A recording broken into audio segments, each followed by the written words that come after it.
नमस्कार, hot topic में आपका स्वागत है। मैं हूं अभिषेक, मुंबई के स्टूडियो से। और सबसे पहले बात बीजेपी के उन 4 राज्यों की जहां उन्होंने शानदार जीत हासिल की है, और खास करके उत्तर प्रदेश में वहां पर अब पर्यवेक्षक को नियुक्त करने का काम किया जा रहा है। और जो इन राज्यों में पर्यवेक्षक की नियुक्ति होनी थी उन राज्यों में कर दी गई है। यूपी के लिए अमित शाह और रघुवर दास पर्यवेक्षक बनाए गए हैं। नई सरकार के गठन के लिए ये पर्यवेक्षक ऑब्जर्वर्स तय किए गए हैं।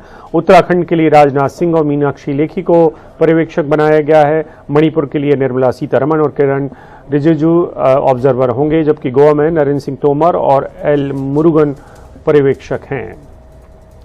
हमारे साथ हमारे वरिष्ठ साथी अखिलेश शर्मा जुड़ रहे हैं। अखिलेश, बताएं, यूपी के पर्यवेक्षक काफी दिलचस्प हैं।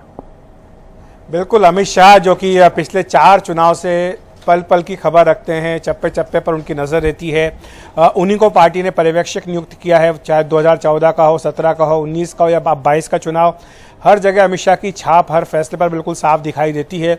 उन्हें ही पार्टी का पर्यवेक्षक बनाना बिल्कुल दिलचस्प फैसला माना जा रहा है। हालांकि उत्तर प्रदेश में तो सब मानकर चल ही रहे हैं कि योगी आदित्यनाथ ही मुख्यमंत्री होंगे, वहाँ किसी को कोई संदेह नहीं है, क्योंकि उन्हीं के नाम पर पार्टी ने चुनाव लड़ा है। मोदी और योगी की जोड़ी को सामने रखकर बीजेपी चुनाव मैदान में उतरी थी। हालांकि एक बात स्पष्ट है कि चारों ही राज्यों में जो सरकार गठन की प्रक्रिया है, माना जा रहा है कि होली के बाद ही शुरू होगी। हालांकि आज पार्टी ने एक बड़ा कदम बढ़ा दिया है पर्यवेक्षकों की नियुक्ति करके। वैसे ये जो जिस दिन नतीजे आए थे 10 तारीख को, उसी दिन संसदीय बोर्ड की बैठक में नाम तय हो गए थे, लेकिन नामों की घोषणा आज की गई है। उत्तराखंड भी दिलचस्प रहेगा, क्योंकि मुख्यमंत्री पुष्कर सिंह धामी अपना चुनाव हार गए हैं। राजनाथ सिंह को वहाँ पर नियुक्त किया गया है पर्यवेक्षक के तौर पर। मीनाक्षी लेखी उनका साथ देंगी। माना जा रहा है कि होली के अगले ही दिन यानी 20 तारीख को यहाँ पर 19 तारीख को बैठक हो सकती है विधायक दल की, जिसमें नेता चुना जाए, और 20 तारीख को मुख्यमंत्री के पद की शपथ हो सकती है, ऐसा हमें संकेत दिया गया है। गोवा और मणिपुर, जहाँ पर दोनों ही जगह बीजेपी ने मौजूदा मुख्यमंत्रियों को आगे रखकर चुनाव लड़ा था, अब असमंजस थोड़ा सा इसलिए दिख रहा है क्योंकि उनके साथ साथ कई और भी पार्टी के नेता अपनी दावेदारी पेश कर रहे हैं। तो ऐसे में दिलचस्प होगा कि गोवा और मणिपुर में पार्टी के जो पर्यवेक्षक जा रहे हैं वो क्या फैसला करते हैं। बहुत बहुत शुक्रिया आपका अखिलेश इस पूरी जानकारी के लिए। और पंजाब की बात करते हैं। पंजाब में तो किसी की जरूरत है नहीं, आम आदमी पार्टी जीत चुकी है, और वह उन्होंने भगवंत सिंह मान को पहले ही मुख्यमंत्री पद के उम्मीदवार के तौर पर पेश कर दिया था। अब उन्होंने इसकी ओर एक और कदम बढ़ा दिया है। लोकसभा के सदस्य थे तो इस्तीफा दे दिया है। सांसद के पद से इस्तीफा देने के बाद आप देख रहे हैं भगवंत मान को। अब भगवंत मान की ये जो कहानी है लोकसभा के अंदर भी बड़ी दिलचस्प है, क्योंकि एक वक्त में उनकी शिकायत की गई थी लोकसभा के स्पीकर से, उनके बाजू में कोई नहीं बैठना चाहता था। और आप देखिए अब लोकसभा स्पीकर के साथ अंदर बैठे हुए हैं, और सभी लोगों ने उनको बधाइयां दी हैं। एक सांसद के तौर से अपनी यात्रा शुरू करने के बाद वो मुख्यमंत्री बन गए हैं। पंजाब का काफ़ी बड़ा रसूख रखता है बहुत सारे लिहाज से, और वहाँ के मुख्यमंत्री बने हैं। इस दौरान मुख्यमंत्री समेत तमाम विधायकों को शपथ दिलाई जाएगी, यानी कि पंजाब में आगामी 17 मार्च को विधानसभा का बजट सत्र भी होगा, और 16 मार्च को पंजाब के मुख्यमंत्री पद की वो शपथ लेंगे। हमारे साथ हैं पंजाब के भाई मुख्यमंत्री भगवंत मान। संगरूर से अपने लोकसभा सदस्य से इस्तीफा दे दिया आपने। जी, संगरूर के लोगों ने बहुत प्यार दिया, 2 बार मुझे संसद में भेजा, और संगरूर के लोगों की आवाज़, पंजाब के लोगों की आवाज़ पार्लियामेंट में मैंने बुलंद की। मिस करूंगा इस बिल्डिंग को, लेकिन उससे भी बड़ी जिम्मेदारी पंजाब के लोगों ने पंजाब की सेवा करने की दी है। तो संगरूर के लोगों को मैं ये आश्वासन देता हूँ कि उनकी आवाज़ जो है वो फिर दोबारा कुछ महीने बाद संसद में गूंजेगी। और संगरूर के लोगों का तो धन्यवाद करने के लिए मुझे कई जन्म लेने पड़े। ऐसा क्या किया कि पूरा आपके आंधी में सारे बड़े बड़े दिग्गज जो है धराशायी हो गए? मैंने कुछ नहीं किया, लोगों ने किया। या फिर उन्होंने ऐसा गलत किया कि लोगों ने कहा कि आप सभी घर बैठ जाओ, अब नई जनरेशन आएगी, नए लड़के आएंगे, कुछ नया होगा, out of the box ideas निकालेंगे और पंजाब को दोबारा पंजाब बनाएंगे। पंजाब की वित्तीय हालत बहुत खराब है, लेकिन जो वादे किए हैं कैसे पूरा करेंगे आप लोग? 1 महीना 2 महीने दो। मान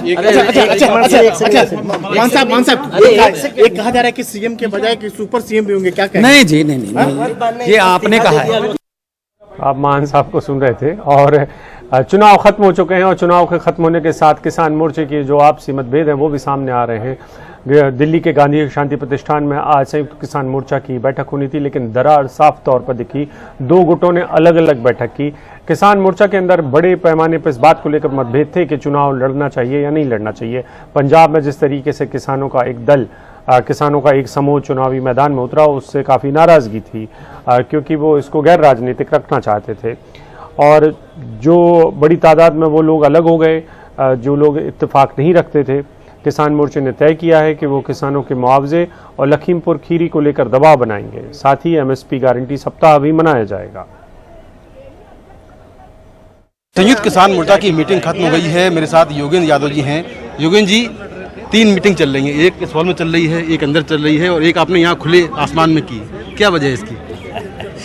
मैं समझता हूँ कि संयुक्त किसान मोर्चा इन्हीं चीज़ों से संयुक्त हुआ है। देखिए, किसान आंदोलन इंद्रधनुष की तरह है, बड़ी इसके अंदर रंग हैं, बिरंगे हैं। और संयुक्त किसान मोर्चा की अनूठी उपलब्धि ये है कि उसने उन सबको इकट्ठा कर लिया था। जैसा आप जानते हैं, चुनाव से पहले, अभी विधानसभा चुनाव से पहले हमारे कुछ दोस्तों ने उत्साह में एक पार्टी बना के पंजाब में जाने की कोशिश की थी। संयुक्त किसान मोर्चा ने उसी दिन कह दिया था, इस पार्टी से हमारा कोई लेना देना नहीं है, चुनाव में जाके गलत काम आप कर रहे हैं और आप संयुक्त किसान मोर्चा के कुछ समय तक साथी नहीं रहेंगे जब तक हम इसकी समीक्षा ना करें। समीक्षा का समय अभी नहीं आया है। आपकी जो मीटिंग हुई है उसमें क्या फैसले हुए हैं? 3 बड़े फैसले हुए हैं।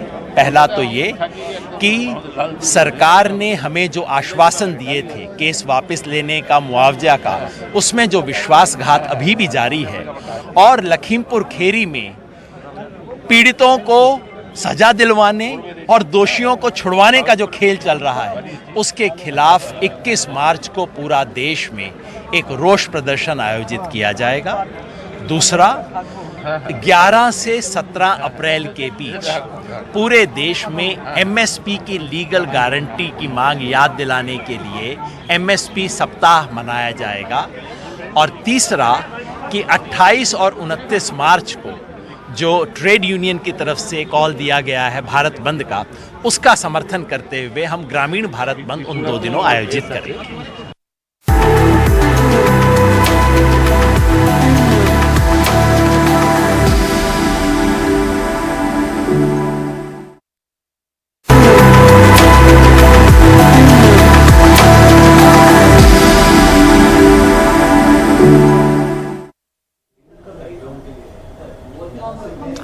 और फरवरी में खुदरा दर की अगर बात करें तो इस बार सबसे ज्यादा हो चुकी है। 8 महीने के उच्चतम स्तर पर महंगाई दर है।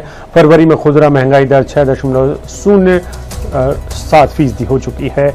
तो इसके पहले जनवरी में ये 6.01% थी। ये लगातार दूसरा महीना है जब खुदरा महंगाई दर आरबीआई की ऊपरी सीमा के पार भी चली गई, यानी कि आरबीआई ने जो अनुमान लगाया था उसके पार चली गई है। खाने पीने के सामान की महंगाई दर 5.9% है, जो पिछले 15 महीनों में सबसे ज्यादा है।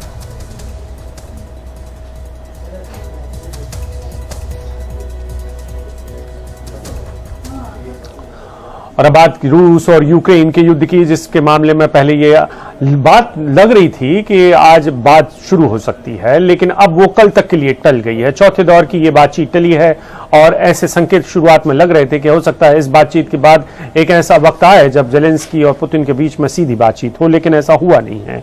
यूक्रेन पर रूसी हमले का ये 19वां दिन है। रूसी हमलों में यूक्रेन के शहर खंडहर में बदलते जा रहे हैं।